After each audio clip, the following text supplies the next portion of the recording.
The bully girl fell in love at first sight with the older brother who adopted me, wanting to take my place.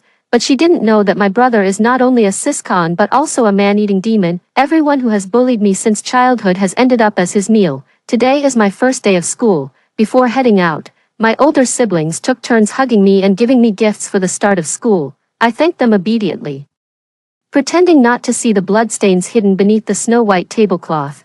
Not wanting to ruin this warm moment, my eldest brother reminded me to protect myself at school and told me to call him anytime if anything happened. My second brother said darkly that if anyone dared to bully me, he would drain them dry. I shrank back in fear into my sister's arms. Without a word, my sister extended her 7-inch-long fingernails and gouged out my second brother's eyeball in one swift motion.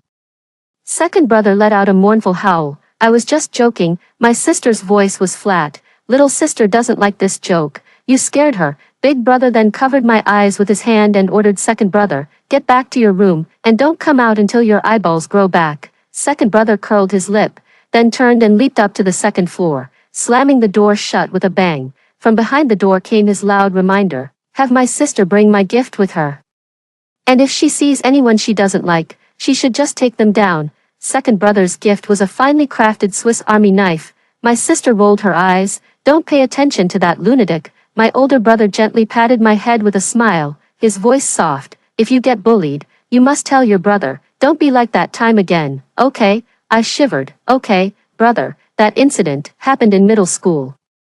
A boy in the class kept bullying me relentlessly and warned me not to tell on him, or he would kill me. I endured it for a long time until one day, when my clothes were torn and I returned home, my older brother noticed something was wrong. Although the eldest brother was furious, he still handled the issue in a human way. He communicated and coordinated with the homeroom teacher and the other party's parents. Unexpectedly, the other party's parents were unreasonable and domineering.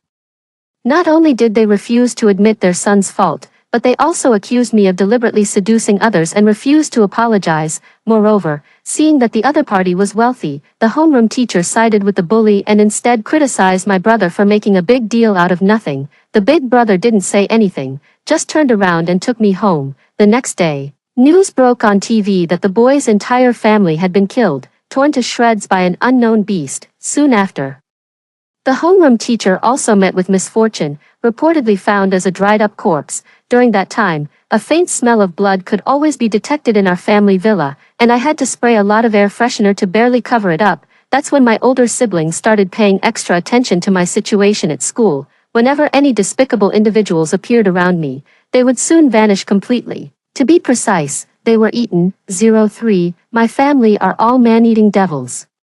And I am a human adopted by the devil. 10 years ago, my uncle's family seized my parents' inheritance, pretended to take me camping, but instead abandoned me to a wolf. Little did they expect, the wolf not only didn't eat me, but also carried me back to its home. Since then, I have had a werewolf elder brother, a vampire second brother, and a zombie elder sister. When I first arrived home, my second brother always wanted to suck my blood, but after my eldest brother, who had transformed into a wolf, nearly crippled him, he gave up on targeting me. My sister didn't like me at first either. She hated humans, believing them to be vile creatures, and would always coldly tell me to stay away from her, afraid of being abandoned again. I tried hard to please her. I picked the flowers my second brother had planted and wrapped them into a huge bouquet to give to her, still holding the storybook. I asked with a sincere expression, is Snow White like my big sister? My sister was finally won over by me. She dotes on me a lot now. Sometimes, second brother would deliberately bare his fangs to scare me, and then sister would use her long nails to gouge out his eyeballs, leaving blood all over the floor, which made me have to bend over and clean up the mess. They are all very good to me, but I am still very afraid. After all, when they go berserk, they have no humanity. The bus slowly approached and stopped in front of me. I boarded, dropped a coin into the fare box, and silently prayed, I hope everything goes smoothly this new semester, and I don't encounter bullying again. I really don't want to see another news report about a student going missing. It seems the heavens must be deaf. On the first day of school, I was bullied, and the bully was my cousin Yao Xian. She is the only daughter of my uncle. I never expected to see her again, let alone become her desk mate. Yao Xian also didn't expect to see me again. She glared at me viciously. You're still alive. It seems she knows about her parents feeding me to the wolves. but she doesn't show the slightest bit of guilt. Instead, she's as arrogant as ever. Yao Xian looked me up and down, her gaze as sharp as ever. From now on, you're my dog. I'll tell you what to do, and you'll do it. Do you hear me? I didn't argue back, because I knew that arguing would only make things worse for me. Ever since we were young, this cousin of mine has loved to bully me. My parents always told me to let her have her way since she was my younger sister. My parents had intended for us to live in peace, but my forbearance only made her think I was weak and easy to bully. Later, my parents died in a car accident, and I became an orphan. Yao Xian became even more excessive. Whatever she said, I had to obey completely, or else I would face even more severe physical and mental abuse. The painful memories of the past make me want to stay far away now.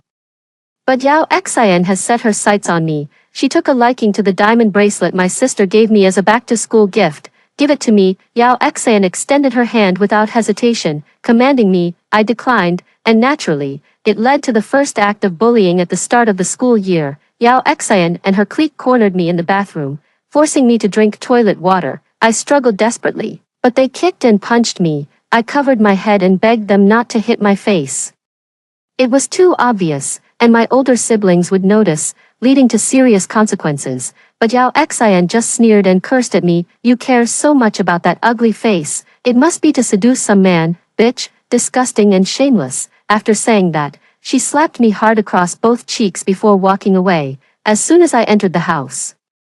I covered my face and hid in my room, applying ice to my face while praying for the swelling to go down before seeing my siblings. Knock, knock, knock. There was a sudden knock at the door. Big Brother's voice was gentle. Yang, it's time for dinner. I was so startled that my heart leapt to my throat. I am not hungry. I'll eat later. Yang, what's wrong? Big Brother's tone grew a bit anxious. Are you feeling unwell? I'm fine, brother. I'm a bit tired, so I'll take a nap first.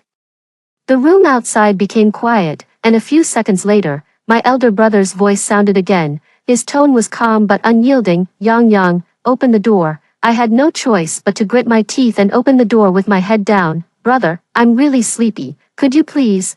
My older brother didn't let me finish. He tilted my chin up and stared straight into my eyes with his green irises. Who hit you?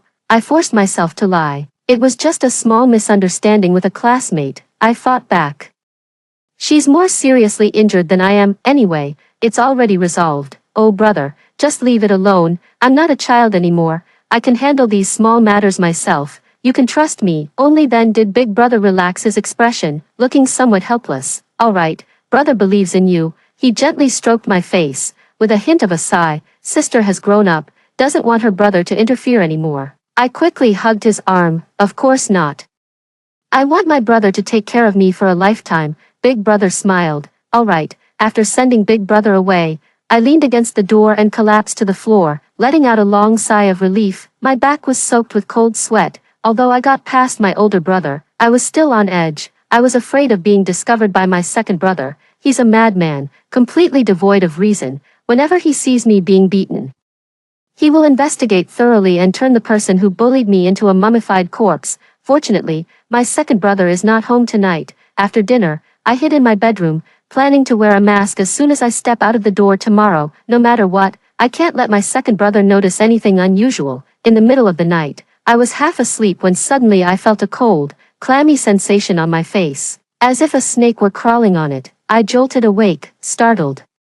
A face was extremely close to mine, blood-red eyes staring straight at me. I wanted to escape, but my body couldn't move. Urge's gaze lingered on my left cheek, his voice carrying a hint of laughter. Who bullied my little sister? My voice trembled uncontrollably. No one. Eldest brother's long fingers pressed against my lips, shushing me. Brother doesn't like dishonest children. Really, I didn't, I said with a wavering voice. It was just a small misunderstanding, and I already fought back.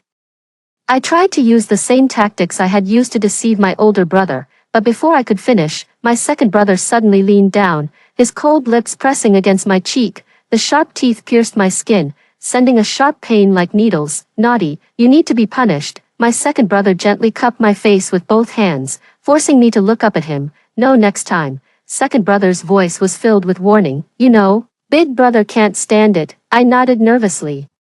Second brother kissed my forehead and smiled. Good night, sweetie. Say good night to your brother. Good night. Finally, my second brother left, but I was wide awake, turn on the light and stand in front of the mirror to check my face. As expected, the swelling has subsided, leaving only 2 small red spots. They are the bite marks from my second brother. He sucked out the blood clots. My second brother is good to me, but his kindness is terrifying.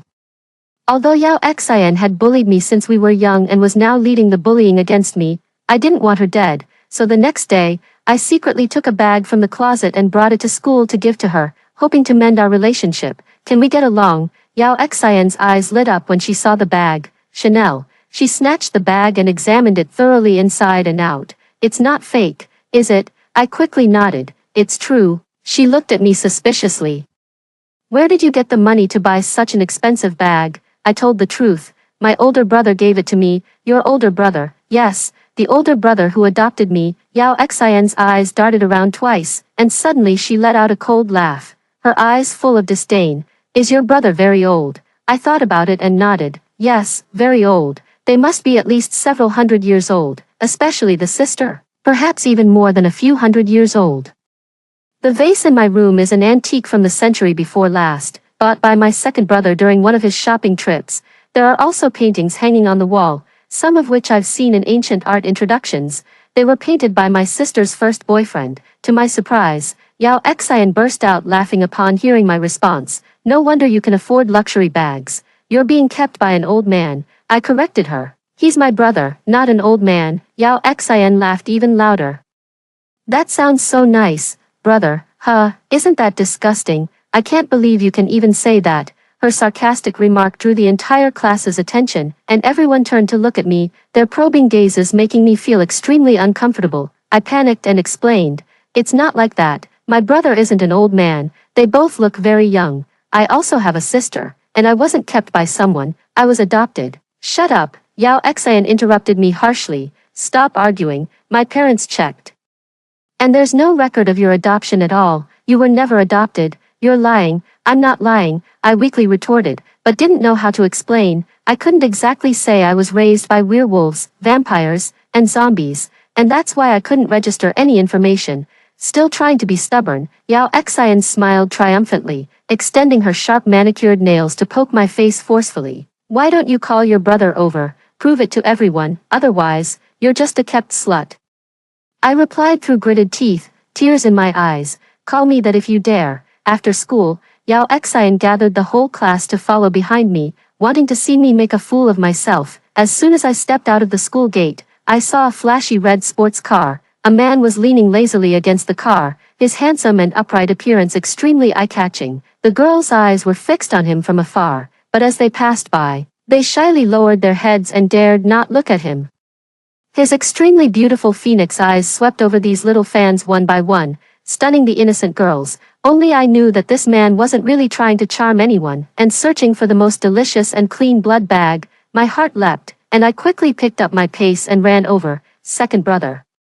Second brother saw me, squinted his eyes, and smiled, like the first bloom of a peach blossom, breathtakingly beautiful. Such a beautiful smile instantly disappeared when she saw my school uniform soaked by Yao Xian. Why is your clothes wet? My second brother's voice was gentle, but his eyes lost their mirth. My heart tightened, and I quickly lied that I had slipped and fallen into a puddle. Eerie looked at me suspiciously. Really? My heart was pounding like a drum, but my mouth was stubborn.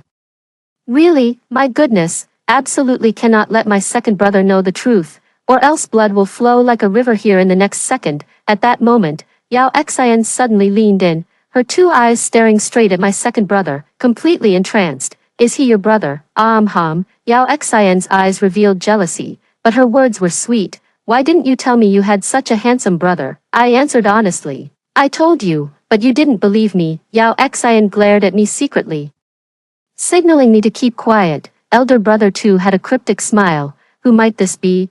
I quickly replied. He's my classmate. We're not just classmates. Yao Xian interrupted, smiling sweetly at my second brother. Hello, brother. My name is Yao Xian, and I'm Sister Yang Yang's cousin. She took my hand and pretended to be affectionate. I'm really close with Sister Yang Yang, aren't I, sis? I watched in despair as my second brother's eyes lit up, thinking to myself, it's over, completely over.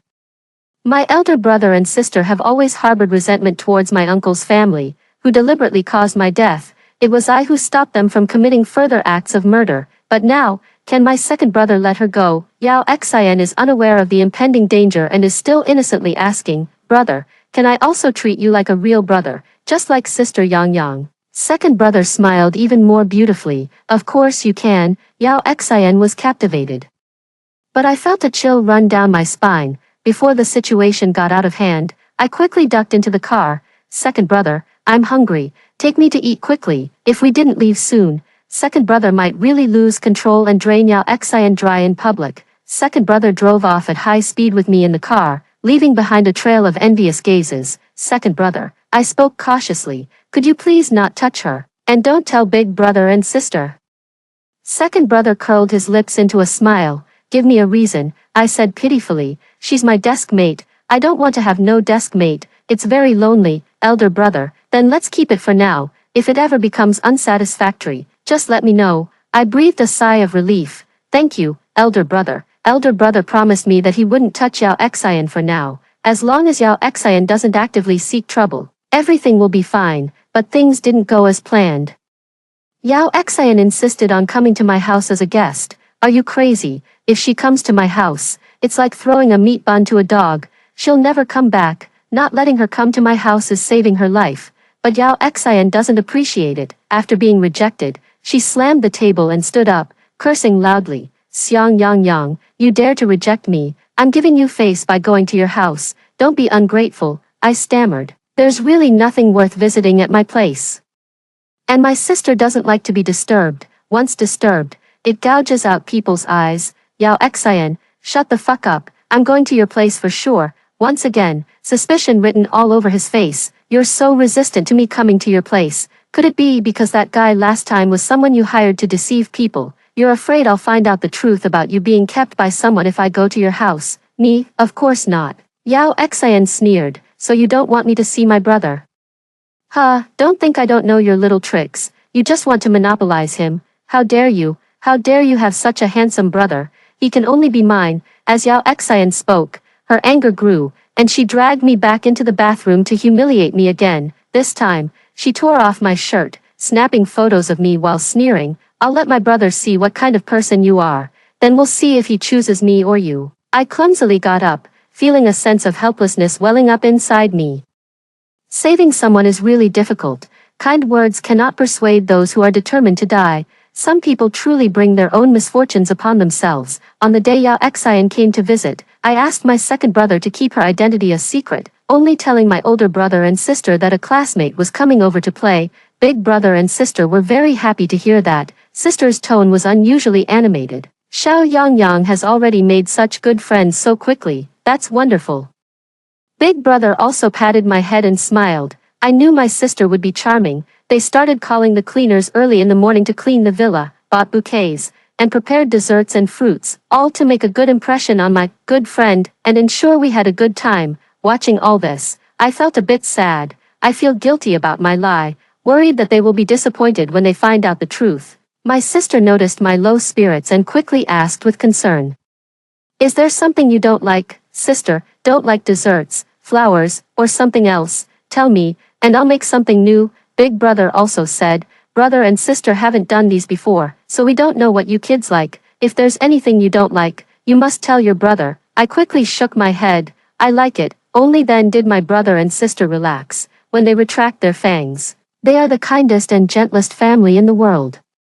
They can't bear to see me suffer the slightest grievance. I hope Yao Xian can act like a good sister to me when she arrives, trying to get along harmoniously. Otherwise, I really won't be able to save her. Around noon, Yao Xian called me and asked me to pick her up. What kind of place is this at your house? I've been searching for ages and still can't find it. The villa at my house was purchased by my eldest brother in the last century. It is located in a remote suburb, which makes it quite difficult to find. When my eldest brother heard about this, he looked very guilty. Big brother didn't consider this properly. Big brother, please buy a house in the city center soon, so it's convenient for you and the kids to visit each other. He wanted to go with me to pick someone up, but I quickly stopped him. No need, she's already nearby. I can go alone. After speaking, I secretly left the house with a new bag. I need to butter up Yao Xian in advance, so she'll be polite to me in front of my older brother and sister, and not die too quickly. As soon as I stepped out of the villa,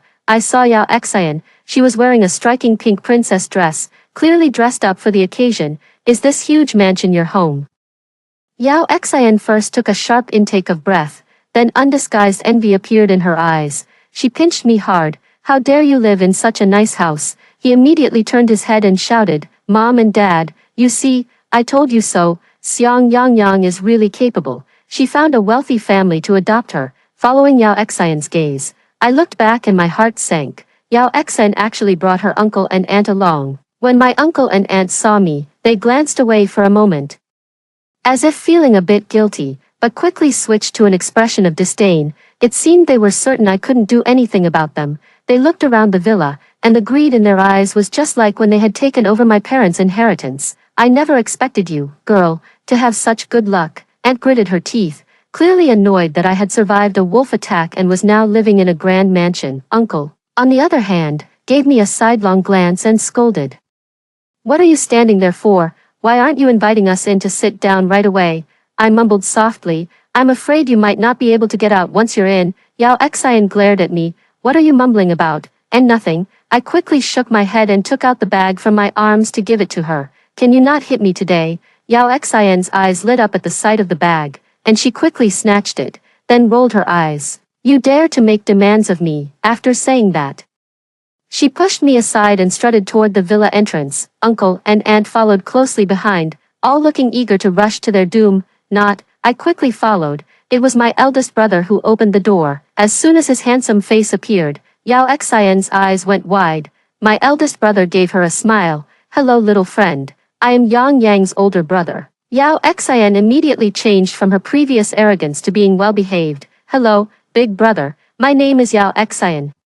Uncle and aunt also quickly stepped forward to introduce themselves. Hello, we are Yao Xian's mom and dad, and also Yang Yang's real uncle and aunt. At the moment the last sentence was heard, big brother's smile instantly vanished. The sister standing behind him also pulled a stern face, her long nails peeking out from her sleeves. My heart immediately tightened. Just then, second brother suddenly appeared, with a charming smile. He said lazily, it's quite impolite to keep guests standing outside. He made a gentlemanly gesture. Please, come in. Yao Xian went in, feeling dizzy. Auntie also went in. Her old face flushed. Uncle still had some sense left and only went in after shaking second brother's hand half-heartedly. Second brother sniffed his own hand and looked disgusted. Not fresh. I was greatly shocked. You said you would let them go. Elder brother too looked innocent. Would you refuse if I fed you your favorite chocolate right by your mouth? After saying that, he put one arm around his older brother and the other around his sister, smiling cheerfully. Our relatives are visiting, let's treat them well. Then he looked at me, do you want to go out and play first? Little Yang. I quickly lifted my foot and walked towards the living room. No, I'm staying home. As long as I'm here, I can temporarily protect my uncle's family, provided they don't do anything reckless. Yao Xian and her uncle and aunt were completely stunned by the opulence of the villa. They looked around with wide eyes, alternating between envy, jealousy, and greed on their faces, completely unaware of the danger approaching. When her aunt saw me coming, she immediately came over to grab my hand, her eyes brimming with tears as she choked out, oh my dear child, your uncle and I have been searching for you so hard. I've missed you so much, Auntie. Let me have a good look at you. Before I could react, my uncle took hold of my other hand. My poor niece, your uncle has been looking for you for 10 whole years. Heaven truly rewards the diligent. Uncle has finally found you. That's wonderful, wonderful. Uncle is truly overjoyed. Yao Xian added, her eyes red with emotion. Sister Yang, I miss you too. You don't know how hard it's been for our family to find you all these years. Mom and Dad cry every day, unable to eat or sleep. I'm the same. Did you know, the first time I saw you at the beginning of the semester, I was so excited I almost fainted. Oh my, what are they doing? I was completely confused. Sister was also confused. She hesitantly retracted her long nails. Big brother showed no expression, making it impossible to tell what he was thinking. Second brother had the most expressive face. He eagerly watched uncle and the others, as if they were something entertaining, only when his gaze fell on my hand, which was being tightly held, did his expression change, and he pulled me out of the encirclement with a sudden force. He hated it the most when others touched me. After we retook our seats, My eldest brother spoke first. You said you've been looking for Yang Yang. Uncle nodded vigorously, his tone resolute. Of course. We've never stopped looking for her. Big brother stared at him. How did she get lost then? Uncle hesitated for 2 seconds, then quickly frowned and said, this child has never been obedient since she was little, always loves to run around, and then accidentally got lost. Elder brother laughed. So it was lost. I thought it was fed to the dog. The older brother glared at him. The uncle's face stiffened. Then he laughed. How could that be? Yang Yang is my own niece. I treat her like my own daughter. How could I possibly feed her to a dog? Auntie chimed in. Exactly, to be honest. We treat Yang Yang even better than our own daughter. Just because we favor her. My daughter has had plenty of quarrels with me. Yao Xian snorted and pouted, saying, it's because you're biased, that's all. Yang Yang always used to take my things, and you always told me to let her have them. I wouldn't blame you if you thought Yang Yang was your real daughter. Auntie laughed with a loving expression. Nonsense. In my heart, you're all my dear daughters. Uncle also smiled with relief. Now that we see Yang Yang is fine. A huge weight has been lifted off our hearts. We can finally sleep peacefully. I was shocked. Did the whole family go to the Central Academy of Drama for further studies over these 10 years? What an actor. This wasn't over yet, as my uncle then turned to my older brother. Over all these years, my niece has been a bother to you. Thank you for taking care of her. My older brother remained expressionless but didn't forget his manners. No need, taking care of my sister is only natural. Uncle wiped away an imaginary tear. What a good person, truly a good person. From now on, we're family, let's visit and help each other often. Auntie, exactly, from now on we're one family, we're not leaving today, we'll stay here and strengthen our bonds. Her sister finally moved her lifeless face, her delicate eyebrows slightly furrowed, and her nails began to grow longer again. Auntie didn't notice and continued to direct the world. Yang Yang, go and prepare a few rooms for us, facing the sun, and change the sheets and pillowcases to new ones. She habitually ordered me around as she used to, completely unaware that the air around her had instantly dropped several degrees the moment she spoke. Eldest brother rarely put away his smile, his tone as cold as ice. Who did you ask to clean up, sister? Let my younger sister serve you, Aunt said righteously.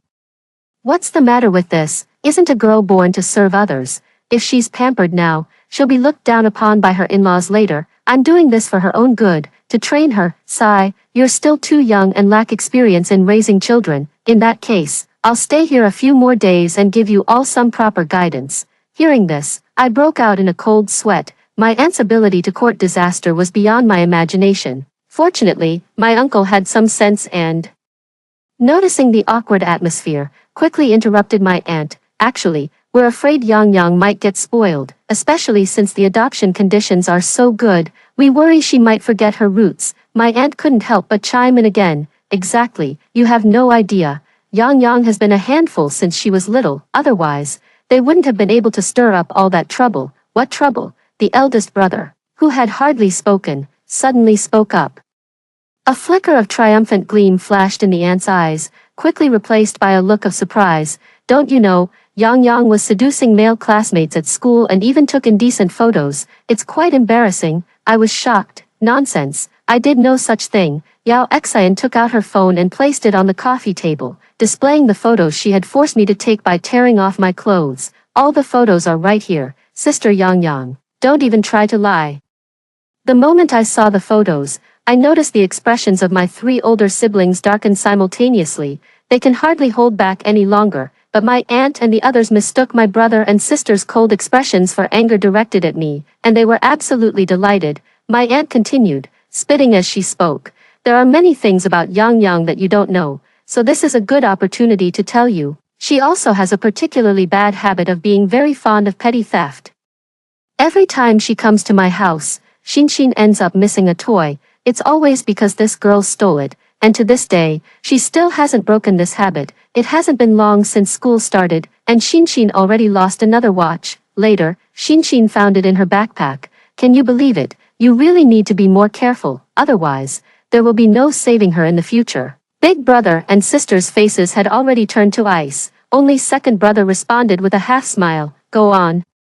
Encouraged, Auntie began to ramble on again. Anyway, Yang Yang has never been easy to deal with since she was little, unlike her cousin Xin, who has always been a sensible child and never caused any trouble. Yao Xian was extremely pleased, but she modestly said, "Mom, please don't praise me." Then she sighed again. "What good does it do even if I am sensible? No matter how sensible I am, I can't compare to my cousin's luck. Living in a big villa and being doted on by a handsome brother. I also wish I had a brother to protect me." After saying that, she looked at my eldest brother and then at my second brother with teary eyes, appearing pitiful and delicate. My aunt immediately said with sympathy, "Isn't this simple? From now on, both of them will be your older brothers." Then, with a smile, she said to my eldest brother, "Xin is a good child. If you don't mind, why not also take her as your own sister? She's so much more sensible than her cousin." Yao Xian blinked her teary eyes. "I've always wanted an older brother since I was little. Can you brothers help me make this wish come true? I know I'm not as likable as my cousin. She is eloquent, while I am clumsy with words, only able to foolishly give through actions. I hope my brothers won't mind having such a clumsy sister." Her second brother smiled at her. "Of course not." Yao Xian was overwhelmed with gratitude. "Thank you, brother, you're so kind. No wonder my cousin kept stopping me from meeting you." My second brother poked my forehead, his tone reproachful. "Little Yang, how can you be so stingy?" Yao Xian continued to complain pitifully. "Cousin has always been stingy. She wants to monopolize her brother." Hearing this, my second brother not only didn't get angry but also laughed. "Is that so?" He hooked his finger under my chin. "Does my little sister want to monopolize me? That's really great." Yao Xian stood frozen in place. Her second brother's reaction was completely unexpected, but what was even more unexpected was yet to come. "Is this the good friend you were talking about?" Big brother stared at me. Yang, brother is very disappointed." I kept my head down, not daring to say a word. Yao Xian was confused and even took the opportunity to belittle me. "Actually, no one in the class wants to be friends with her. Everyone says that Sister Yang is not upstanding and likes to hang out with small-time hoodlums. Only I am willing to be friends with her. After all, she is my cousin," Auntie added with a smile. "This child has always been kind-hearted and soft." Big brother nodded. "Good children deserve rewards." Yao Xian's eyes lit up. "Rewards." Big brother gave a slight smile, then looked at me, his green eyes like a gentle sea. "Even naughty children must be punished." I shivered, feeling a chill run through me. In my despair, I glanced at Yao Xian, my aunt, and my uncle, who were all wearing gleeful expressions. It seemed to be waiting for me to be punished by my brother, preferably kicked out of the house. But there wasn't, and there wouldn't be, because the one about to be punished wasn't me. My sister took my hand. "Sister has prepared a lot of delicious food for you. How about eating in your room?" I nodded woodenly. What a good boy, my dear." Sister gently kissed my forehead and smiled as she watched me go upstairs. The moment I closed the bedroom door, a sudden wail echoed from downstairs, so fearful, so piercing, as if a plea for mercy from the depths of hell. "The hunt begins." I sat cross-legged on the soft carpet, quietly listening to the agonized cries while copying out Buddhist scriptures I had transcribed countless times before. I hope the Bodhisattva will forgive my elder siblings. They committed these killings for my sake. If there is any retribution, let it fall upon me. As I finished the last character of the Buddhist scripture, the commotion downstairs finally subsided. Knock, knock, knock. A gentle voice of my sister came from the doorway. "He's still holding on, wanting to say something. Go and speak to them." I pushed the door open and went downstairs. The bloodstains in the living room had been cleaned up, leaving only 3 horrifying bodies. My uncle's limbs were bent at unbelievable angles, barely breathing as he called my name. Yang, save your uncle, save me." Auntie was even worse, covered in blood. "Quick, call an ambulance, quickly." Yao Xian couldn't even muster the strength to cry, just kept whimpering, "Devil, devil, all devils." I stepped on her fingers, just as she had done to me. "Don't you dare badmouth my family." Yao Xian let out a painful howl. I'm so sorry, woo." I crouched down and gently touched the pearl necklace around her neck. The large pearls were lustrous and round, and even stained with blood. Their high quality was evident. "It seems you've been living quite well with the inheritance from my parents." I smiled, pulled over a cushion, and sat cross-legged to chat with them. "Uncle, do you miss my mother? My mother cared for you so much, treating you like a son, as a sister should. But uncle, why do you only care about money? Is the bond between siblings so insignificant to you? How sad my mother must be." "Auntie, I know you don't like me, and you like my mother even less. You said you hate how we both have eyes that can feign sorrow." bewitching men, you envy my mother for marrying well, for being cherished like a treasure by my father, hate myself for marrying an incompetent uncle and having to endure infidelity and domestic violence. You were happier than anyone else when my parents passed away, weren't you?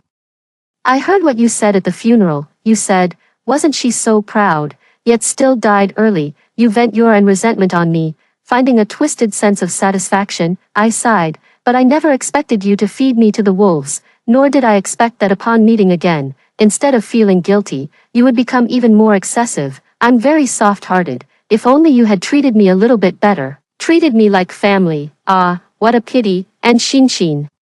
I used to really treat you like a real younger sister. My mom always told me to let you have your way, saying you were younger and I should be mature and take care of you. I was so obedient, even when you bullied me and took my things. I never got angry with you. I always tried to make you happy and let you have your way, because you were my little sister. But why didn't you ever treat me like a big sister? Alas, you are exactly like your parents, just as hopeless. Having said that, my uncle and aunt were nearly at their wits' end. Yao Xin was the strongest. She managed to utter a complete sentence. Call an ambulance. I said patiently. You have to say, please. She repeated painfully, please call an ambulance for me. I nodded. I can do that. The ambulance arrived and transported them away from the cabin in the woods, which was 100 miles from my home. My uncle's family of 3 all became vegetative. There is no possibility of a cure. Brother and sister have shown mercy for my sake, they said. Such a kind-hearted sister. It's truly heart-wrenching. My older brother and sister would never know that I'm not kind, but rather that I don't want them to become demons. I love them. Extra chapter of Xiang Yang Yang. I am a human adopted by monsters. The eldest brother is a werewolf, the second brother is a vampire, and there's also a sister who is a zombie. When I first arrived at this home, every day felt like walking on thin ice. I was constantly afraid that I might accidentally become someone's meal. At first, the eldest brother was the kindest to me, but I was still very afraid of him. I've seen him in his frenzied state, tearing people apart, and I fear that one day I might become a lifeless fragment beneath my elder brother's claws. And then there's my second brother, who is even more terrifying. He always wants to drink my blood, calling me his adorable little blood bag. There have been several occasions where he's pinned me down when my eldest brother wasn't looking, but thankfully, my eldest brother has always managed to intervene just in time to prevent a tragedy. As for my sister, I liked her right from the start, because she was beautiful, just like Snow White in fairy tales, with skin as white as snow and lips as red as blood, and she didn't seem to have any intention of serving me up on a plate. This makes me feel very secure. It's just that she doesn't like me. I had no choice but to try my best to please her. Later on, my second brother finally gave up on eating me, and my sister no longer hated me. The whole family started to dote on me. It seemed as if they regarded me as their real sister. I was initially filled with trepidation, because my aunt always said I was disgusting and should have died along with my parents. In my understanding, no one should like me or treat me well. However, after I spent 3 months in fear and trembling, I found that my older siblings not only didn't eat me, but also treated me better and better. I gradually came to both fear and love them. I feared they might devour me, yet I yearned for their warmth, so I simply resigned myself to fate. To be able to feel such warmth, even if it meant being devoured, was worth it. And so time passed by, and the worries of the past now seemed so childish and laughable. Now, I am not afraid of them at all. Although to the world, they are devils, but to me, they are my dearest family. I love them. Living in this family, I feel truly happy from the bottom of my heart, but I cannot show it. I must pretend to be a coward, crying and trembling at the slightest sign of them losing control, because only in this way will they restrain their ferocious nature out of heartache for me, and suppress their desire to kill so as not to frighten me, thus avoiding exposing themselves and being taken away by some strange department. I love them and don't want to lose them. I don't want to be an orphan again, so every time they can't help but go on a rampage, I pretend to be terrified, weak, pitiful, and helpless, making them feel heartache and desperately suppress themselves to return to normal. I know they're enduring it with great difficulty, but for us to live together happily and united forever, this is the only way, of course. There's another very important reason. I hope to always be seen by my older brother and sister as the little one who needs protection. I don't want to be strong, I want to be the little kid. Say it again, I love them. Big Brother Extra. On the night of the full moon, when I lost my mind and wanted to tear everything apart, something suddenly crashed down right in front of me. It was a human child. I should have torn her apart and devoured her, but I didn't do it. Suddenly, I regained my senses and felt an unprecedented sense of peace. After a moment of hesitation, I carried her back to the villa in my mouth. The second one came sniffing the scent, saw her and got very excited, saying he had never smelled such a fresh and sweet aroma before. He drooled and lunged toward her. I bit him until he was dripping with blood. Get out of my way. I nudged the cub under my belly to hide it. Stay away from her. She's mine. I want to take care of her. Xiangxi is very unhappy with this decision of mine. She despises humans. She says humans are disgusting. He also used his long nails to gesture in front of the baby's eyes, eager to gouge out her eyeballs. But she didn't. I saw something in her usually lifeless eyes that she had never had before. I had seen this in the eyes of human mothers. Later, the baby told us her name, Xiang Yang Yang.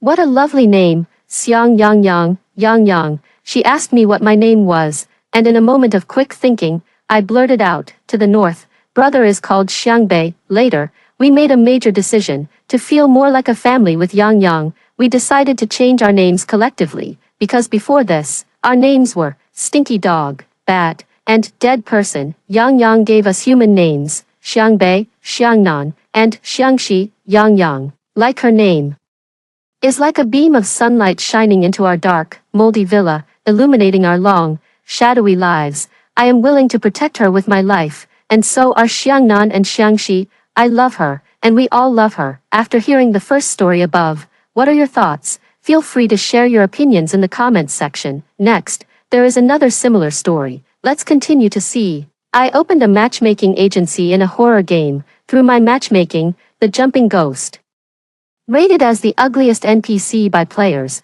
held hands with the blind ghost who couldn't see, the shy ghost, who would get stressed whenever someone of the opposite sex spoke to them, held hands with the mute ghost who had no tongue, a single mother ghost who is divorced and has 3 children holds hands with a domineering CEO ghost who is infertile and has an inheritance waiting to be claimed. The long single ghosts are boiling with excitement.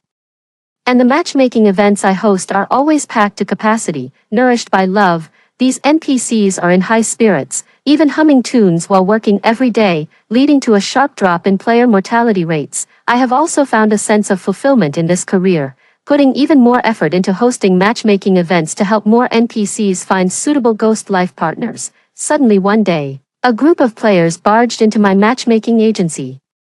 They were a team that made a profit in the real world by producing and selling torture and murder videos. Someone offered a high price to commission a video of torturing and killing NPCs in a horror game, so they entered the game to make money. I, an NPC who appeared to have little combat ability and indeed had little combat ability, became their target for torture and murder. I told them that a large number of ruthless and eerie killers would soon arrive here. But they thought I was lying to trick them into leaving. They didn't know, in just half an hour, the eerie beings will arrive on time for the matchmaking event. After an unexpected death in the real world, I came to a horror game to interview for an NPC role. The dungeon boss asked me what my special skills were. I replied with confidence. In my previous life, I was a top matchmaker, having successfully paired over 100 older singles who went on to enter the halls of marriage in the world. I was known as the Eastern Cupid. There's no one I can't promote. I mean, no one I can't introduce to a suitable partner. I puffed out my chest and patted it so hard it echoed. When it comes to matchmaking, I'm the best in the business. The boss looked at me with a complicated expression, furrowing his brow and showing a puzzled look. This is a horror game. Who are you trying to set up with someone? Who am I trying to set up? Well, it certainly can't be the players. They're too busy trying to survive and escape in a horror game to have time for romance. If not the players, then it must be the NPCs. Fortunately, this dungeon map is quite large, with many NPCs, similar to a city in the real world, so there should be no shortage of clients. I put on a wide smile, introduced them to the NPCs. Don't worry, with me on the job, I guarantee that within a year, every NPC in the dungeon will be paired up, filling our dungeon with the sour smell of love. No, I mean, beautiful pink bubbles of romance. Our dungeon is sure to become the most unique one in the horror game genre, and that will be your achievement. Once our reputation spreads, how far can a promotion be? I painted a beautiful blueprint of the future for the boss. Impressing the interviewer is an essential skill that every job seeker should master. I confidently lifted my chin, thinking to myself, You think you can resist this? This NPC's job is as good as mine." The boss remained silent.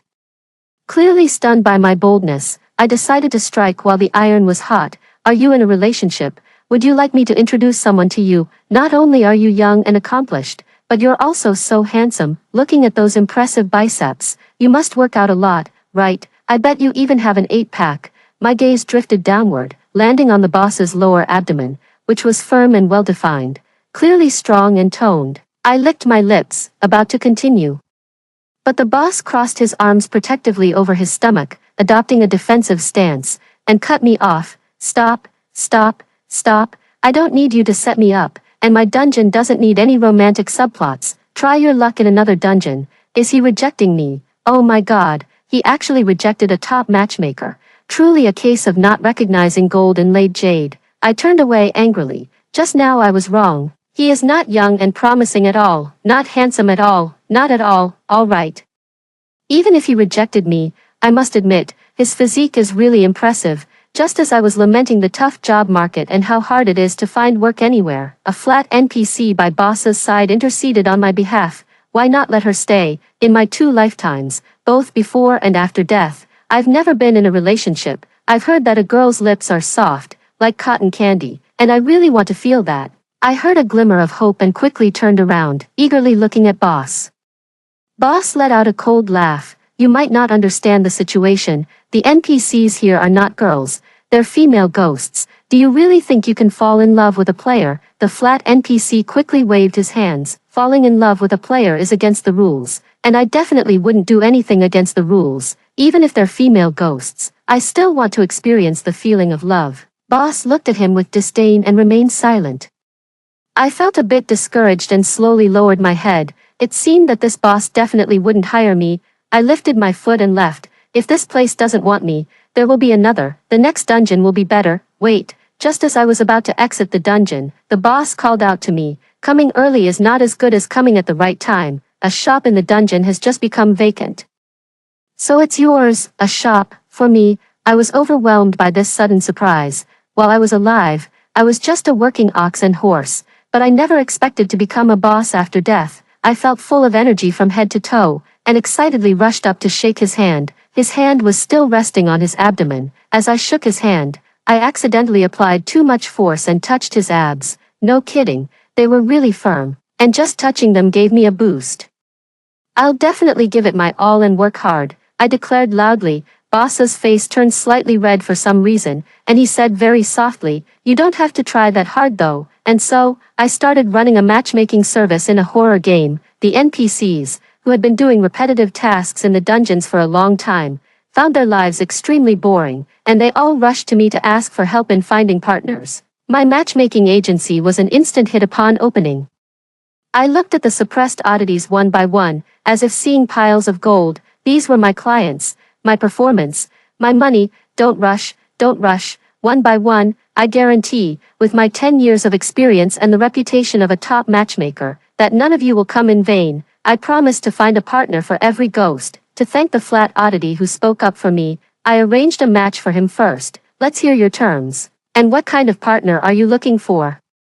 Flatly let out an eerie, hee-hee laugh. "I died from jumping off a building. I was actually quite handsome when I was alive, but my death was unfortunate, and I ended up looking like this. Players all say I'm the ugliest NPC, and other NPCs don't want to play with me, let alone find a partner." He sighed melancholically, looking at me with great expectation. "You must be able to help me find a partner, right?" Goodness. I thought he was so flat because he fell.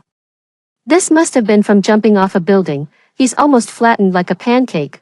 What could you possibly be so upset about that you jump off a building? When this was mentioned, the ghost who jumped to his death became even more melancholy. "Don't even bring it up. A few years ago, the property market went crazy, and I bought in at the peak, taking on a 30-year mortgage. Who could have foreseen that the real estate market would collapse so suddenly? And all the down payment I had painstakingly saved was lost. To make matters worse, the economic situation was poor, and the company laid off 50% of its staff, leaving me unemployed, unable to make the mortgage payments. I originally planned to sell the house to pay off the loan, but since I bought the 50th floor, the high floor made it unsellable. In the end, the bank repossessed the house. I lost the property, The down payment was gone, the mortgage payments I had already made were wasted. And I still owed the bank hundreds of thousands in loans. I jumped off the building in a fit of anger. The bank pushed me to the brink of survival, so I turned the house into a haunted one, making it unsellable. I absolutely wouldn't let the bank get away with it cheaply. He bought at the peak, took a 30-year mortgage, and even bought a super high-rise. It seems he stepped into every possible trap. It's okay. It's all in the past now. We're already dead. I comforted him. Ghosts have to look forward, so, tell me, what kind of partner are you looking for? The ghost hesitated for a moment. I don't have much to choose from, I'm like this already, as long as no ghost rejects me. He has a clear self-awareness, and his attitude towards finding a partner is quite proper. I nodded with satisfaction, which matchmaker wouldn't like a customer who is so clear-headed. I quickly went through the conditions of all the female ghost members in my mind and actually found one that suited him quite well. Are those with disabilities acceptable? The ghost who jumped to his death thought for a moment, then smiled with relief. I'm not much different from a disabled ghost, and some ghosts with minor disabilities are even stronger than me. I trust you, so go ahead and introduce me.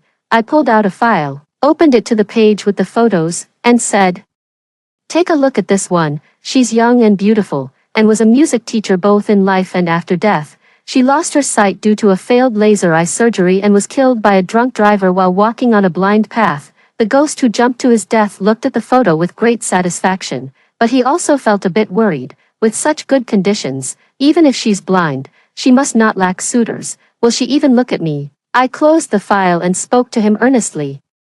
You know we have our shortcomings, right? So we need to work hard to excel in other areas. This female ghost is a sound enthusiast. She doesn't have any other requirements for a partner, just one thing, a good voice. I gave the ghost who jumped to his death an ID. This is her favorite voice. Go back and practice imitating him. If you can get it to about 80% similarity, I'm confident I can introduce you to her. The ghost of the one who jumped to his death was overjoyed, as if he had found a treasure, and left happily. A few days later, the ghost of the one who jumped to his death came to the matchmaking agency to find me. I approached him and asked, "How's the practice going? I'm not rushing you, but you need to hurry with this matter. Although I want to help you, I also have to be responsible for the other members. If you can't make it, I'll have to introduce her to other ghosts." The jumping ghost spoke nervously. "Listen, how's my imitation?" Upon hearing this, it was astonishing. The jumping ghost's voice now sounded like a completely different ghost, exactly like that streamer. It was clear that he had put a lot of effort into imitating over the past few days. "Excellent, I'll arrange for you to meet right away. As long as you can maintain this voice, it's basically a done deal." Just as I expected, the moment the blind ghost heard the voice of the jumping ghost, his eyes lit up. "This voice is so charming, so captivating, I love it. Thank you, matchmaker. This is exactly the person I've been looking for." The jumping ghost was even more excited. Ever since becoming a ghost, he had faced all sorts of rejection due to his flattened, unrecognizable appearance from the fall. Now, there's actually a ghost who doesn't mind him and even says they really like him. This is such a wonderful thing he wouldn't even dare to dream of. Thank you, thank you. After the jumping ghost and the blind ghost confirmed their relationship, they specially came back to give me a banner. "Thanks to you, my ghost life has regained its meaning." I waved my hand grandly. "This is also inseparable from your own efforts. But I must remind you, you must always pay attention to your voice, or I can't guarantee she won't leave you." The jumping ghost nodded repeatedly. "Understood, understood. I'll always be careful. From now on, this voice is my original factory voice, and I'll keep it up for a lifetime." I nodded with satisfaction. If you can keep up the act for a lifetime, then it's no longer an act. For example, a female celebrity in the real world who has used a cutesy voice for decades, who would question whether that was her original voice. With the first battle won, my confidence soared, whether in the real world or in horror games. I, the matchmaking expert, always deliver. What brings me more joy than successfully pairing up a couple is the generous matchmaking reward. In the real world, I work for a boss and only earn commissions, but this time, I am my own boss. Every penny I make is mine. No wonder everyone wants to be their own boss. Isn't this far better than being a workhorse? If I had known that life after death would be so comfortable, I would still want to live, because my mom is still in the real world. I kept a small portion of the money I earned and exchanged the rest for yang currency to burn for my mom. I only found out after entering the horror game that when you burn yang currency for people in the real world, Even though they don't know it's money being burned for them from this side, the money will eventually reach them in various unexpected ways. As I burned the spirit money, I thought to myself, when I die, my mom must be heartbroken. I wonder if she has moved on yet. I hope this money can help her live a better life in the real world. I need to work hard to earn money and burn more spirit money for my mom. Even though I'm dead, I want to make sure she can enjoy her later years in peace. After dealing with the jumping ghost, my matchmaking agency soon welcomed its second, hard-to-solve case. This is a shy ghost who gets stressed whenever someone of the opposite sex talks to him. He can't even communicate normally with ghosts of the opposite sex, let alone date. I looked at the shy ghost trembling like a leaf across from me, and the wrinkles on my forehead deepened even more. This won't do. As soon as I spoke, the shy ghost flinched again. It's clear that he had to go through quite an internal struggle to stay seated here. Otherwise, he would have stood up and run away long ago. I sighed. This is a psychological issue, and a serious one at that. Have you seen a doctor? The shy ghost hugged himself tightly, his lips trembling so much he could barely form a sentence. Why, yes, I have. The doctor said I have PTSD, post-traumatic stress disorder. I nodded, which matched his symptoms. How did it develop? I'm the second child in the family, the shy ghost said with eyes closed, struggling to speak. My older sister felt that I stole our parents' attention after I was born. When I was 5, she pushed me into the river. After I was rescued, I ended up like this. That's a difficult situation to comment on. For his sister to resort to such extreme behavior, his parents must have treated her even more unfairly, but the shy ghost is innocent. He was simply dragged down by parents who couldn't treat their children equally. How long have you been in therapy with a psychologist? Is there any hope for a cure? Although I asked this, I didn't hold out much hope. If it could be cured, it would have been cured long ago. And it wouldn't have dragged on from the age of 5 until now. The shy ghost shook its head. I've been in treatment for many years, both before and after death, and it's never been cured. Watching the shy ghost trembling so much it was almost leaving after images, I tentatively suggested, given our situation, how about trying to find someone of the same sex? This is a horror game, and it's very open and inclusive. No one will gossip about you if you find someone of the same gender.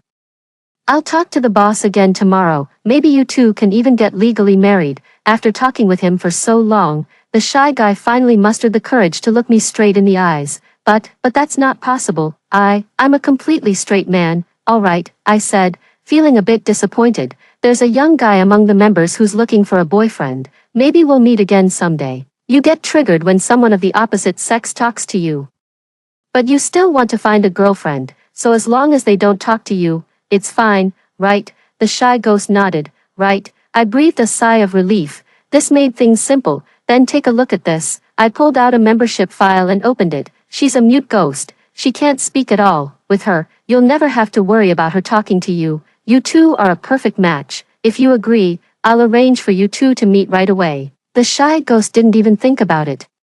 I agree. After seeing off the shy ghost, I immediately called the mute ghost. You mentioned earlier that you wanted to find a ghost who is honest and won't cheat. I found a great candidate for you. He has PTSD, and he reacts to any interaction with the opposite sex. He absolutely won't go around with female ghosts. Would you like to meet him? I waited for a long time, but there was no response from the mute ghost. Was she unwilling? The call was suddenly disconnected, and shortly after, I received a text message from the mute ghost. Meet. I slapped my forehead. Oh, how forgetful I am. I forgot she can't speak. The shy ghost and the mute ghost got along very well when they met and immediately hit it off. I happily received another substantial matchmaking fee, kept a portion, and exchanged the rest into yang currency to burn for my mother. Life is getting more promising. As the reputation of my matchmaking agency grew, more supernatural beings came knocking. Among them was a particularly challenging client, a single mother with 3 children. I know it's not easy to find a job with kids, let alone 3 of them. Clear self-awareness. The sincerity in my smile deepened. In our line of work, we all know that it's not the client's poor conditions that worry us, but the clients who can't see their own worth, whether in the real world or a horror game. When I encounter someone who feels they've accomplished nothing, is ugly, lazy, poor, and yet picky, fantasizing about a blind, rich and beautiful woman falling for them, I have only one attitude, and that is to sweep them out with a big broom. But for clients who have a clear self-awareness, no matter how big their shortcomings or how difficult it is to find a suitable partner, I will do my best to help them find the right match. May I ask why you became a single mother? What happened to the child's father? Among her 3 children, there are 2 boys and 1 girl. So it can be inferred that she was not divorced because of a preference for boys and an inability to have male children. Generally, a woman or a female ghost would not divorce unless there were fundamental issues with the partner, as they would want to provide a complete family for their children. Therefore, the father of the children either abused, cheated, gambled, and made life unbearable for the single mother ghost, or he passed away in an accident.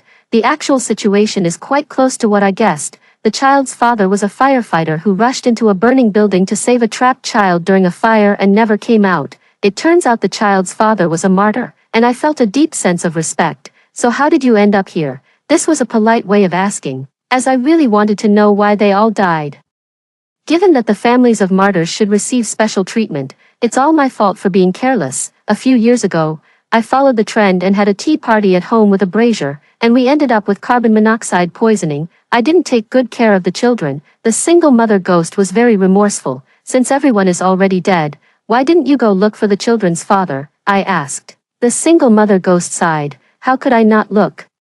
But there are too many horror game instances, and I've taken the children through several instances, but we still haven't been able to find him, and many of the instances in the horror game are extremely dangerous. There were several times when my children and I almost didn't make it out alive. Later, we finally managed to reach this dungeon. The boss here runs the dungeon very well, with each NPC fulfilling their role, just like in the real world. Only then did our lives settle down. Later, my children and I decided not to leave and to live here peacefully. As for the children's father, we all decided not to look for him anymore, just as if he were dead forever. I nodded. There's no need to assume he's dead. He really is dead. It's too hard and unfair for a single mother with 3 kids to search for someone unknown in countless instances, like finding a needle in a haystack. Moving forward and living well is the best choice they can make right now. So, what kind of partner are you looking for? I asked. As long as the ghost is good-natured and can accept my 3 children, the single mother ghost's requirements aren't too high,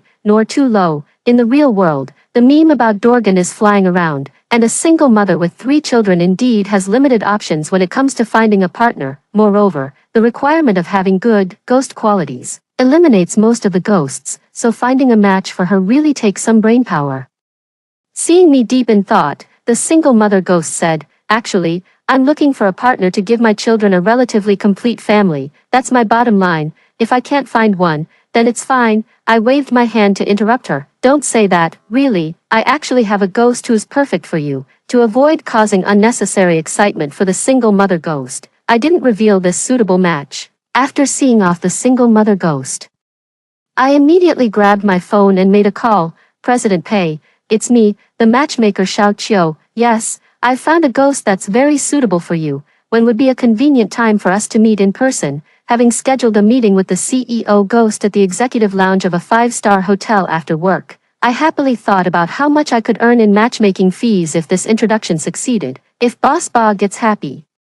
Maybe this one time will earn enough to cover the cost of my mom's nursing home, but I can't get too excited just yet. The reason I arranged a face-to-face meeting with Boss Ba Ghost is that I was afraid he wouldn't be satisfied with the ghost I picked for him and would just hang up the phone. In a face-to-face meeting, even if he wants to leave, I can still stop him and forcefully promote the idea. Boss Ba and a single mother with 3 kids. It seems their conditions don't quite match.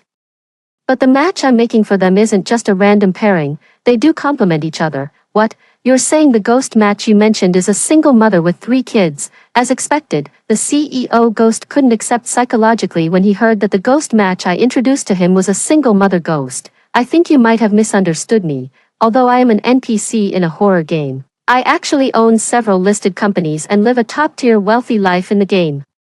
He was afraid I wouldn't recognize the quality, so he pointed to his coat one by one. This is a pure handmade human skin coat. Shoes, handmade little human skin shoes. Watch, it's studded with real human teeth.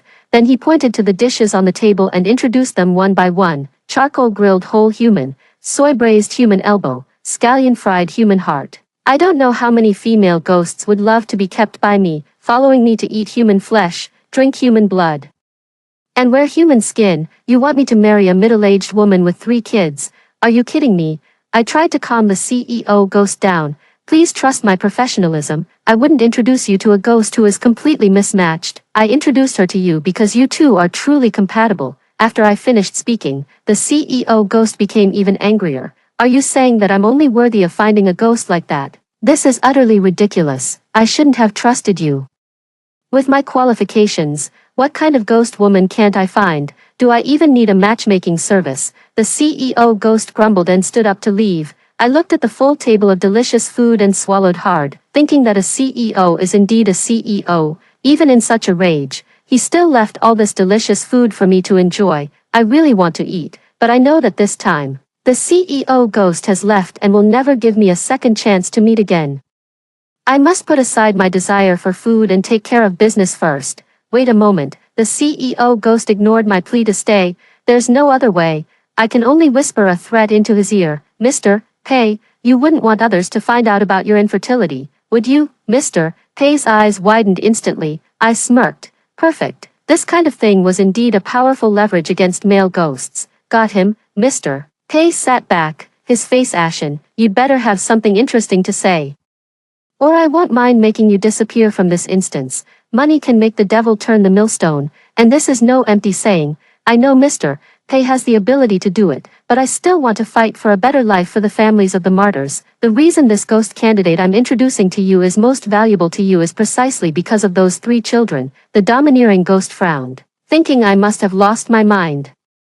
But he was wary of the fact that I knew he couldn't have children, so he patiently sat there, waiting for me to continue. At this moment, he must have deeply regretted telling me about this. I suspect he was thinking about how to silence me for good. Knowing his patience was limited, I quickly got to the point. Look, with such a vast business empire, you'll definitely need someone to inherit it. Instead of taking the risk of raising an ungrateful child by adopting someone you don't know well, why not become a stepfather to these 3 children? At least their biological father is a martyr, so their character is guaranteed at the genetic level. Why don't you think it over carefully? The domineering ghost originally had a sour face, looking impatient. Upon hearing that the biological father of the children raised by the single mother ghost was a martyr, he immediately put on a respectful expression. A martyr, yes, their father was a firefighter during his lifetime. He died in a fire while trying to rescue a trapped child. As the saying goes, dragons beget dragons, phoenixes beget phoenixes, and the children of mice know how to dig holes. With such a father, these 3 children are sure to have good character. Anyway, since you can't have children of your own, raising kids like these means they will surely know how to repay your kindness when you grow old, and take good care of you until the end. The domineering CEO ghost's expression softened slightly. I could tell he wasn't as resistant as before, so I quickly took out the single mother ghost's file from my bag and flipped to the photo page. Take a look. Although she's raising 3 children on her own and it's not easy, so she looks a bit worn out, her natural features are really good. If you two could get together, you could spend a bit more money on her for skincare and dressing up. She would definitely be presentable and wouldn't embarrass you. When are you free?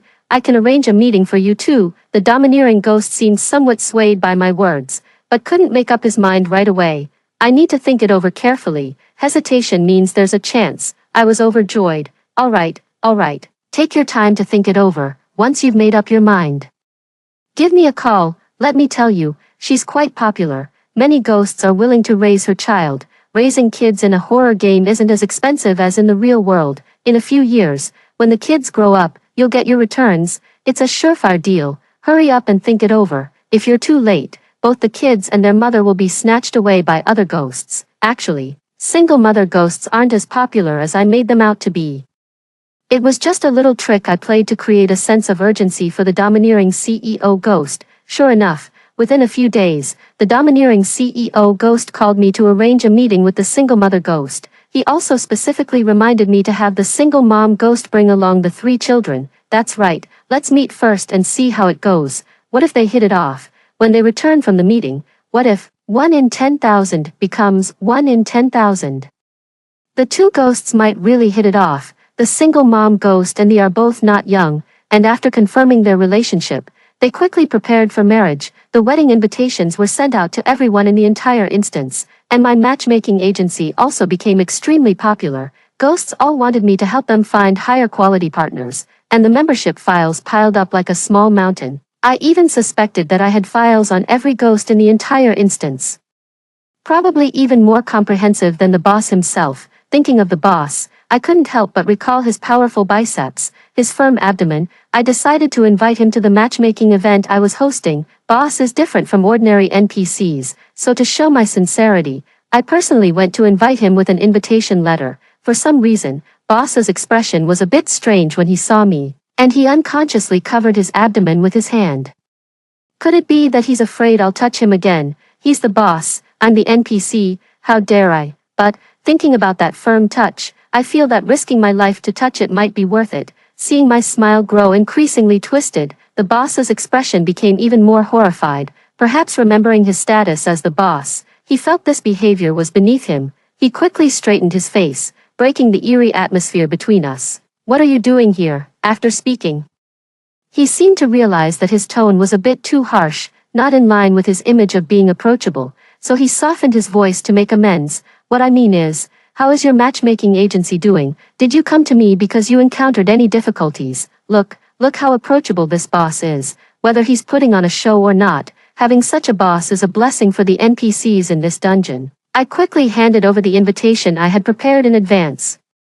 The matchmaking agency is doing very well, very popular. I plan to hold a matchmaking event at the agency a week from now. If you have time to come and support us, it would certainly bring great honor to our humble establishment. A matchmaking event. Boss seemed a bit disappointed. He took the invitation from my hand, glanced at it quickly, and his face suddenly turned bright red. Then, whoosh, he quickly hid the invitation under some documents on his desk. I'll see how things go. If I'm free, I'll attend. I should be free in a week. We'll see then. What happened to him? There wasn't anything special written on the invitation, so why was his reaction so strange? I pushed aside my doubts. I hadn't really expected him to come anyway. I gave him the invitation out of politeness and a bit of my own little plan. The invitation has been delivered, and I should get back to my own business. There's so much to prepare for the matchmaking event. Before leaving, I took the opportunity to give his abs another feel during the handshake. The touch is still so good. As I turned around, I noticed Boss's ears had turned red. Who would have thought he's such a pure and innocent guy? It makes sense, otherwise he wouldn't have kept his hand protectively over his abdomen. If his hand hadn't been in front of his stomach, I wouldn't have been able to casually touch his abs. Having taken advantage of the boss, I was in an excellent mood.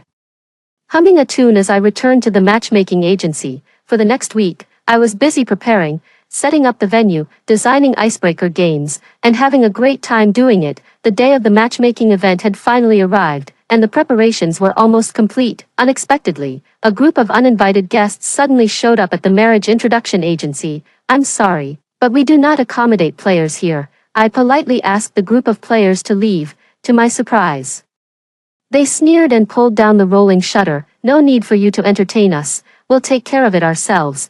I have a bad feeling in my heart. What are you going to do? Kill you? I was tied to a chair, unable to move, watching them take out one sharp weapon after another that would make even ghosts tremble, and someone set up a camera pointed at me. The leader, a sleazy man, stood in front of the camera, explaining the current situation. The dungeon we are in now is called City of Desire, and the woman tied to the chair is an NPC in the dungeon. Next, we will proceed with the brutal killing as requested by the client Jason. Will she be able to endure until the end? Let's wait and see. Brutal killing, client request. In times of crisis, the mind works faster than ever. I suddenly realized that they were making custom brutal killing videos. Which bastard made the custom video of killing NPCs? Also, there are so many dungeons and NPCs in horror games. Why did they single me out? Do they think I'm easy to bully? If that's what they think, they're right. I am easy to bully, but today is the day the matchmaking agency holds its speed dating event. In half an hour, the eerie beings will start arriving one by one. They're not as easy to bully as I am. If this group encounters those NPCs later, they'll definitely be torn to shreds. For my own safety, and to protect them, I told them, you'd better leave now. A speed dating event is about to start here, and many eerie beings will be attending. If you don't leave now, you'll be torn apart. Instead of being scared by my words, they burst out laughing. A speed dating event? Who's coming? NPCs. To be honest, we've been watching you for a long time. Your lousy matchmaking agency doesn't attract any ghosts at all. Do you really think we'd be scared off by your nonsense? We've killed plenty of weak NPCs like you.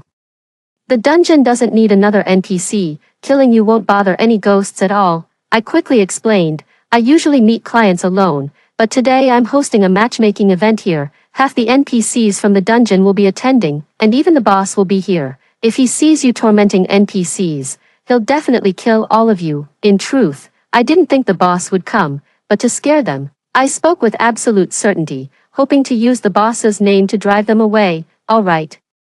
Stop racking your brains. The purpose of NPCs is to create obstacles for players. What's the point of hosting a matchmaking event and gathering all the NPCs in this rundown shop? Who are you trying to hinder? We've come all the way here today, so we're definitely going to finish recording the video before we leave. No matter what you say, we won't fall for it. This NPC we encountered today is quite cunning. It looks like this will be a very interesting slaughter. The player, holding a large iron hammer, smiled happily at the camera. Next, as per our client Jason's request, we'll start by smashing her limbs into a pulp. The player grinned menacingly as he raised the hammer, closing in on me step by step. I sat in the chair, desperately writhing. Everything I said is true. The anomalies are about to arrive for the matchmaking event. If you don't leave now, you'll really die here. Heh, still stubborn even now. I really want to pull out your tongue.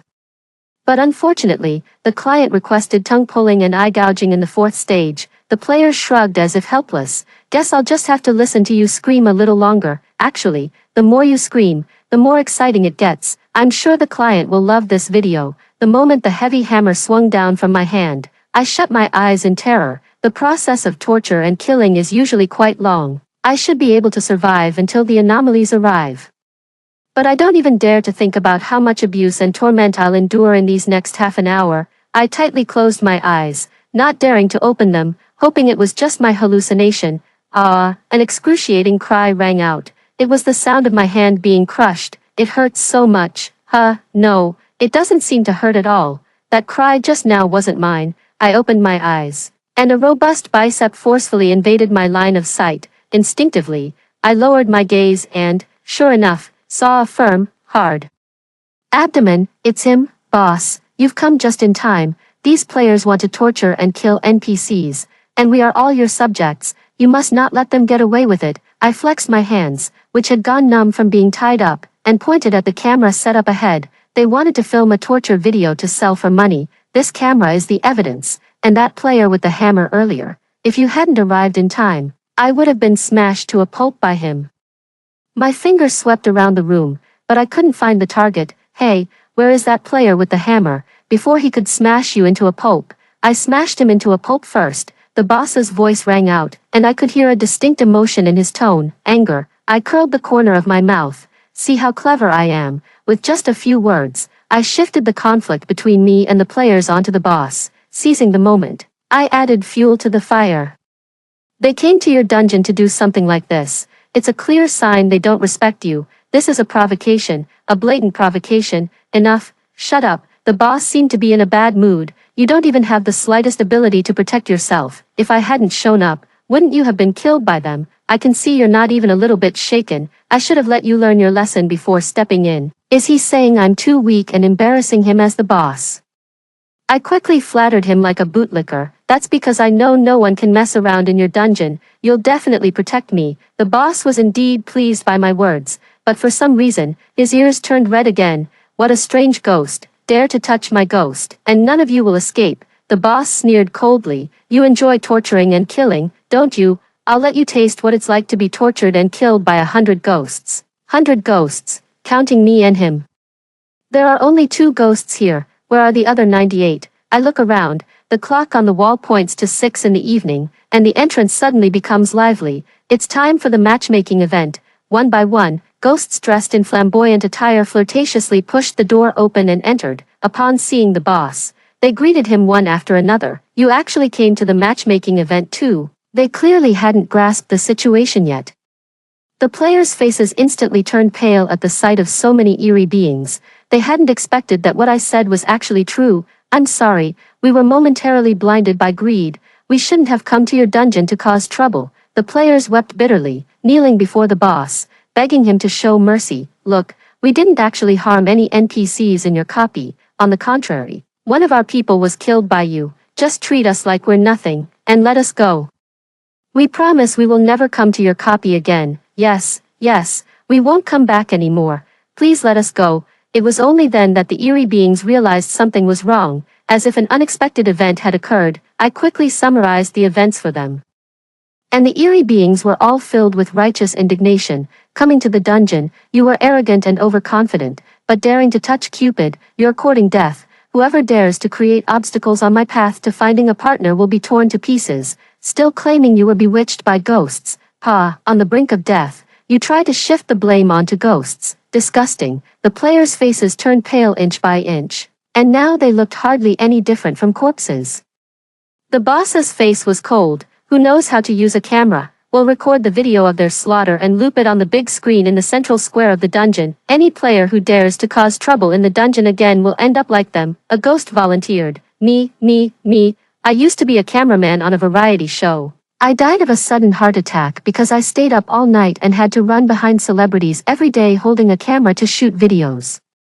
I'm a professional at recording videos. He hoisted the camera, adjusted it, and then gave everyone a thumbs-up gesture. At the boss's command, the eerie creatures swarmed forward, tearing the player to pieces in an instant. It was truly in pieces, the kind that couldn't be put back together. After the deed, a ghost even complained, "You guys were way too rough, no sense of measure. They died so quickly. Didn't that just make it easy for them? Besides, this video isn't enough to deter those players, is it?" I silently gazed at the scattered pieces of flesh on the ground. Probably, no one would want to be shattered like this. After a chaotic battle, the venue I had meticulously arranged was left in a mess, with specially customized desserts and drinks spilled all over the floor. But the eerie creatures were highly enthusiastic, expressing that the matchmaking event could continue. They took matters into their own hands and cleaned up the venue to make it look brand new. Although that group of damn players messed things up, fortunately, it didn't delay too much time, and the matchmaking event started in full swing an hour later. I played a waltz on the sound system, and the atmosphere instantly became intimate. Men and women unconsciously moved closer to each other. It seems that today's matchmaking event will result in several successful pairs. And I'll be able to collect another hefty matchmaking fee. After successfully introducing a single mother ghost and a CEO ghost last time, the CEO ghost gave me a matchmaking fee of a full 100,000 yuan, which I converted to yang currency and burned for my mother. I asked the players and found out that since I died, my mom has been incredibly lucky, winning several lotteries in a row. She has now moved into a retirement home. With professional caregivers and a medical team taking care of her, I can finally feel at ease. In order for my mom to live comfortably in the retirement home until the end of her life, I must work hard to make money, so that her lottery wins keep coming. What are you thinking about? A voice suddenly rang out beside me. I answered subconsciously, spilling the truth. I was thinking about the matchmaking gift. Matchmaking gift. There was a hint of anger in the voice. I came to my senses and realized it was the boss speaking to me. No, not that. I quickly backtracked. The matchmaking gift is secondary. I was thinking about how I can contribute more to our dungeon. The boss's expression didn't improve. You invited me here, yet all you can think about are these irrelevant matters. You're wasting my time. I was stunned. Such a big hat. I can't wear it. And how is this unrelated? Organizing a matchmaking event, isn't that my responsibility? The boss wasn't satisfied with my reaction. He took out the invitation I gave him and said, "You wrote on the invitation that you would help every ghost in the copy find their ideal partner. Where's mine?" Goodness, I was inwardly amazed. Was he trying to get something for nothing, waiting for me to find him a partner?